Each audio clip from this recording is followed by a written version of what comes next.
the Roswell UFO Crash. On July 7, 1947, a rancher named Mac Brazel made a discovery that would change history forever. He found strange pieces of metal scattered across his sheep ranch near Roswell, New Mexico. The debris was unlike anything he had ever seen before. Some pieces were as thin as tinfoil but could not be bent, cut, or burned. When crumpled into a ball, the metal would unfold itself back to its original shape. Brazel collected some of the material and drove it to the local sheriff. The sheriff immediately contacted the nearby Roswell Army Airfield. Major Jesse Marcel, the head intelligence officer, was sent to examine the debris. Marcel was stunned by what he found spread across the ranch. The wreckage covered an area nearly a mile long. There were strange beams with purple symbols that no one could read. On the 8th of July 1947, the Army released an incredible statement to the press. The official press release said they had recovered a crashed flying disc. Newspapers around the world printed the shocking headline. But just one day later, the military completely changed their story. A new press conference was held at Fort Worth Army Airfield in Texas. General Roger Ramey told reporters the debris was just a weather balloon. Major Marcel was ordered to pose for photos holding pieces of a torn-up weather balloon.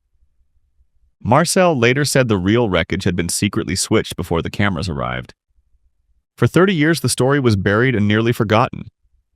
Then in 1978, Marcel broke his silence in a television interview. He said the weather balloon story was a complete lie ordered by his superiors. He described the real debris as nothing made on Earth. Other witnesses began coming forward with even more shocking claims. Some said they had seen small alien bodies being removed from a second crash site. Glenn Dennis, a mortician in Roswell, said the military called him asking about child-sized coffins. A nurse at the base reportedly told Dennis she had seen the alien bodies during an autopsy. In 1994, the Air Force finally admitted the weather balloon story was false. They said the real debris was from Project Mogul, a top-secret spy balloon program. But many witnesses insisted that even this new explanation was another cover-up. To this day, Roswell remains the most famous UFO incident in the world.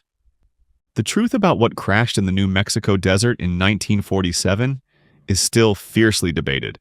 The Shag Harbour underwater crash. On 4th October 1967, a quiet fishing village in Canada became the site of one of the strangest UFO events ever recorded. At around 11:20 p.m., a young fisherman named Laurie Wickens was driving through Shag Harbour, Nova Scotia. He and 4 friends spotted a large object with bright orange lights descending toward the water. The object appeared to be about 60 feet across and was tilted at an angle. It hit the surface of the Atlantic Ocean with a bright flash and a loud bang. At first, everyone assumed a plane had crashed into the harbor. Wickens immediately called the Royal Canadian Mounted Police to report the crash. Within minutes, the police received 10 more calls from other terrified witnesses. RCMP. Constable Ron Pound had been on patrol nearby and saw the strange lights himself. 3 police officers raced to the shoreline and watched the object floating on the water. It was glowing and slowly drifting with the current about 300 meters from shore. Local fishermen launched their boats and sped toward the crash site to rescue survivors. When they reached the spot, the object had already slipped beneath the waves. All that remained was a thick layer of strange yellowish-orange foam on the surface. The foam had a foul smell that none of the fishermen could identify. A Canadian Coast Guard cutter arrived about an hour later and searched all night. No survivors, no bodies, and no wreckage were ever found. By morning, military authorities confirmed that no aircraft anywhere along the coast were missing. The Royal Canadian Navy sent divers from a special fleet diving unit to search the ocean floor. They searched the seabed for several days using advanced detection equipment. Officially, they found nothing, but years later, investigators discovered something remarkable in the government files. Canadian military documents officially classified the object as a UFO of unknown origin. Some former military divers later claimed the object had traveled underwater to a nearby naval base.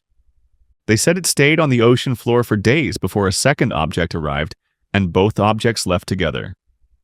In 2019, the Royal Canadian Mint even issued a special glow-in-the-dark coin honoring the incident. The Canadian government has never provided a full explanation for what crashed into Shag Harbour that night. It remains the only officially documented UFO crash in Canadian history, the Berwyn Mountain incident.